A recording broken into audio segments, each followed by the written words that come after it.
Tim Petrowich for Dateline Marion. It's time for our weekly visit with Marion head football coach Kerry Martin. And Coach, the Wildcats are 6-0 now after a 42-35 win over Althoff a week ago here at Wildcat Stadium. And I guess the first thing I need to ask is, going into the season, I don't think you thought that the Wildcats would be 6-0 after 6 weeks. Well, you hope you'd be 6-0 after 6 weeks, but realistically, that's a tough mountain to climb. And when you go into the season with a lot of new faces, a defense that's full of new faces, you got a brand new starting quarterback, and you've got some.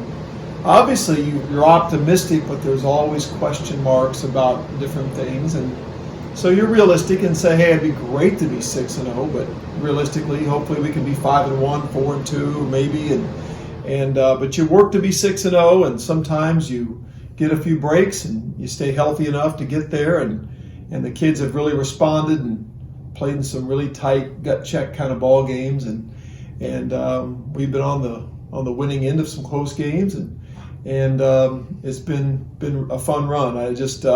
We take it 1 week at a time. We know that we could easily, have been in situations a lot worse than this, and we've also made some situations maybe tougher than they had to be. So again, it's funny because you and I have had this conversation before. When you're in the season and you're the one that's 6-0, you don't have time to think about it. You coach the game and you win the game and you celebrate.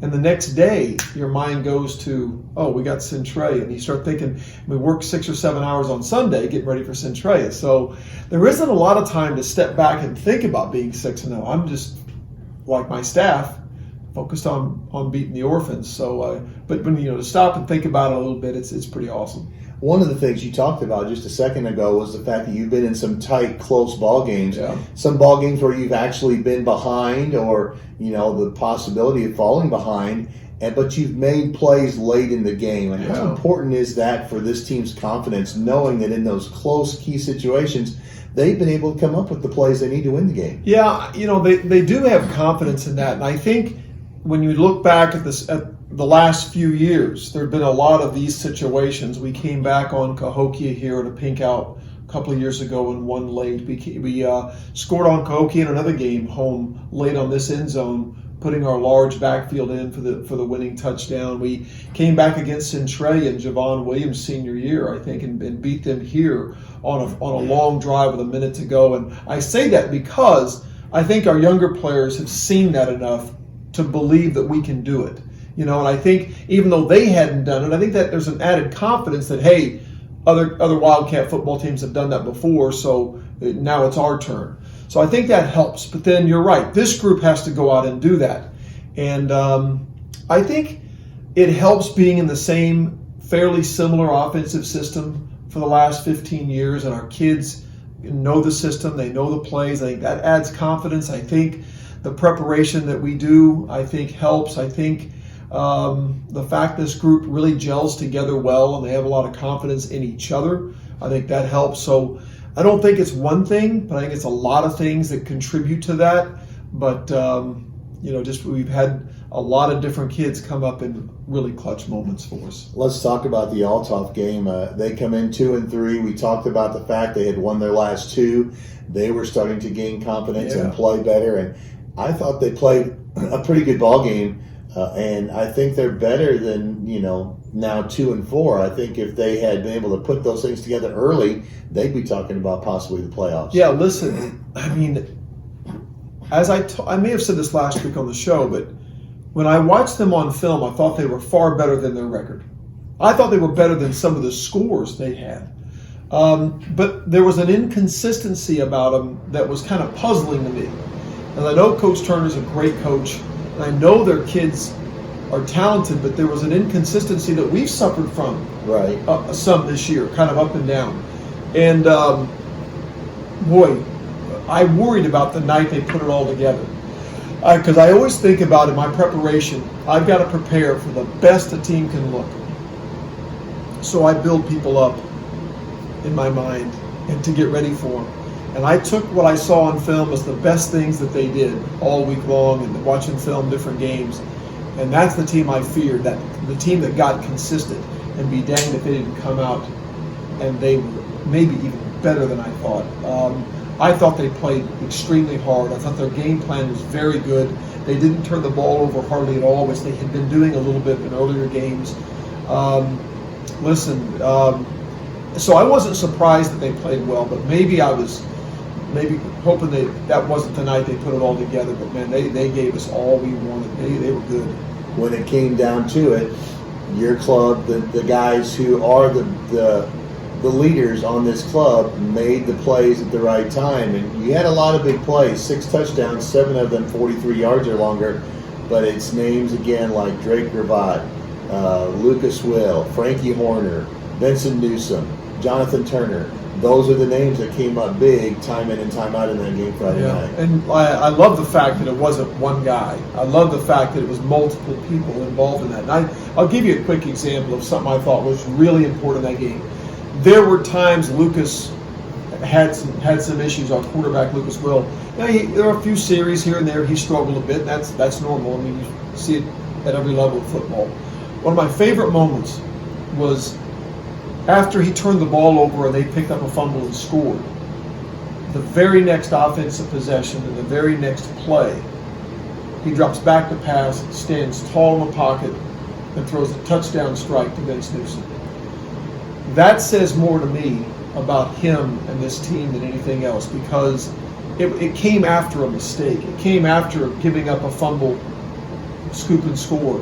And I love the fact that he, in the next series, stood so tall. I even paused it in film session and said, the way he was standing in the pocket was a posture of confidence, and then threw a ball that was just a strike down the middle and a ball he had not thrown well in some previous situations. But that's just Lucas. I mean, at crunch time, he came through with a big throw after a big mistake, and I love that resilience of him, and I think that resilience of him is evident in the entire team. What did you see with the tight offense, especially in the second half? Because you had run it a few times in the first half. You went to that in the second half and came up with a lot of rushing yardage in the second half, and were able to do a lot of things that maybe they had kind of stymied in the first half. We try to run it at some point in every game. We just think giving teams a different look. And so, because we don't want to walk off the field some night saying, I wonder if our tight set would have been good against them. There are nights we do it, and it doesn't look that good. And there are nights we do it, and it does. So we came out to start the third quarter. We thought they've made a lot of adjustments to our spread stuff, possibly. So let's come out and run our tight stuff first series and see what happens. And from there, we felt like it was doing well, so let's just stay in it. So, we stay in it another series and another. So we kind of go with the hot hand, whatever's working, or we'll go back and forth and mix it up. It just depends on the game. But it really wasn't a plan to stay in it the entire second half. It's just kind of how it worked out. And that's happened in many games before. Sometimes we get into it, don't like it, didn't look very well, very good, and so we'll get back out of it. But just something to start the second half, something different, and kids look good in it. We were making some good calls. They were making some good plays, making some good runs. We just stayed with it. Week in and week out, we talk about big plays by Drake. And he had a couple long touchdown runs, but he ran for 195 yards. Yeah. I think he had a couple of catches in there, mixed in there, and then the big interception at the end of the game that helped you preserve the win. Yeah, that was big. And I told him, I said my favorite play was the last one, the interception, because that was, well, sure. That's the one that I know the long runs were great, but boy, it looked like they were going to take it down the field and tie the game up, didn't it? It just had that look about it, and we were looking for a big turnover, and Drake gave it to us. I thought we might have had one the play before, 2 plays before maybe, but we didn't get it, and then Drake came up with a big interception there late to seal the game. But just again, he's had an awesome year, and I told you afterwards, the best thing about that story is how hard he worked in the offseason to improve off his junior year, and boy, he's done it. I mean, he is just a player that went out, and we talk about, we can make you a good player, but you have to make yourself great, and he bought into that and said, okay, so what do I need to do on my own time to go to another level? And he certainly put the time in to do so. Here's a stat I got to share with you, and I got to thinking about it after I thought about the game Friday night. First I'll tell you that Jonathan had 187 yards rushing on just 7 carries. I went back and looked over the season, and every time he touches the ball, he's just shy of 19 yards per touch. That's big to have someone who you can almost get 20 yards when you put the ball in his hands. And that brings up the question, why don't you give him the ball more? Well, no, and I get that because if you gave it to him all the time, he wouldn't get that. No, I know, but I hear that, though. Like, I used to get that with Jaden Lacey, so he averages a touchdown every 5 touches. Give him more touches, Yeah. So, no, I understand. No, you're right, and I think that's been one of the neat things about the season is that we thought John was going to be a really good football player for us, but maybe not the explosive player with the big plays that he's come up with. And so, I smile because it's just a neat thing to see what I think he's been able to accomplish, and as a receiver and as a running back. And you get him back again. Yeah, exactly. So always even better there. But, I think, he was a guy that people may be wondering, where did he come from? Last year he didn't play much, and I think I think track really helped him. I think track made him faster, made him a better runner, and I think he had a good track season. So we encourage our kids to get involved and get in Coach Baker's program. I think it'll help their speed, and I think it really helped John. And he began to blossom during late spring track season, and lo and behold, I think that carried over to football season. And so it's a nice thing to see John be able to be that kind of impact player, because I think coming in, Drake was going to be this workhorse, what we call F-back or tailback.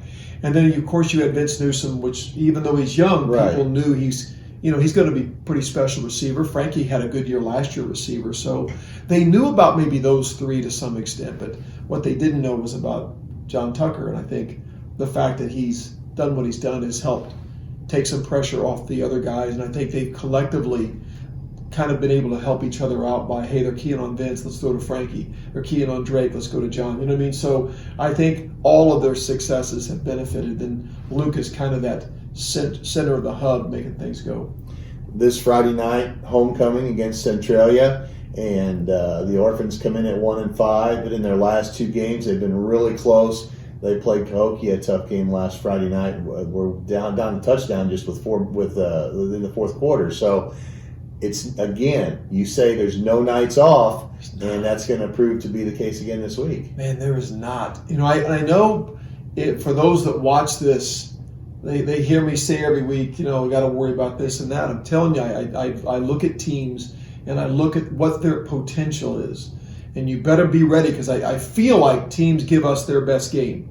And it'd be hard to argue that Althoff's best game wasn't last Friday. Right. I mean, it was. And we warn our kids, you're going to get their best game. And I feel that way about anybody we played. And the Mount Vernon game got out of hand. We got out in front. I expected Mount Vernon game to be closer than that. I really did. I thought they would score more points than they did. Centralia's defense is very good. I mean, you look back, they held Althoff to 2 scores. They held Cahokia to 3 scores. Their game with Carbondale is close, except for a couple of special teams touchdowns, I think, late. They're in every game. Galesburg only beat them 2 touchdowns. I think the only game that got out of hand for them might have been the Mascoutah game. I'm not exactly sure the score. It was a 20-point game. They scored 4 touchdowns in that game. Yeah, so I mean, we're not blowing smoke here. I mean, I think that as soon as you watch the film, and I watched the film separate from a couple of my assistants who came Monday to practice and said, man, their defense can play. So their defense is very good. They have not been for the year as good on offense, but they do have some kids that can play. They got a young man, Isaiah, that can really do some things special. But I think their strength is their defense.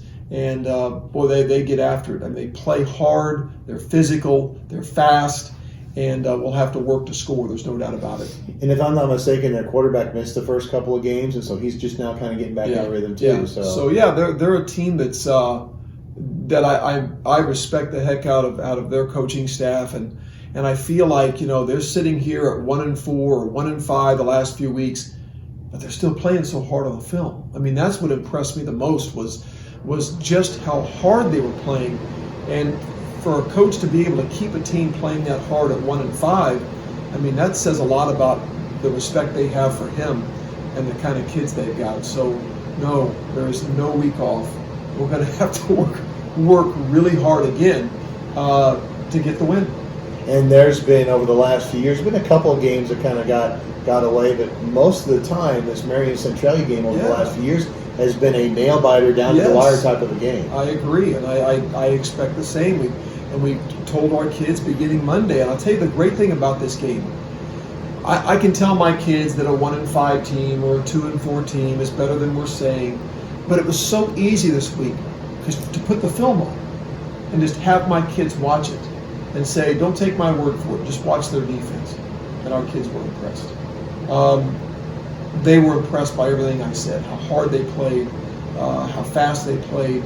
So, our kids have to be believers after the film cut-ups we put together and showing them what this Centralia defense can do. So, and I'm probably speaking more to their defense because as the offensive coordinator, that's what I've watched more of. I'm not downplaying their offensive abilities. I've watched their defense more than say Coach Dunning and Coach Wimberly have. So, but yeah, I mean, I respect the heck out of them, and I expect them to play us a really tight game.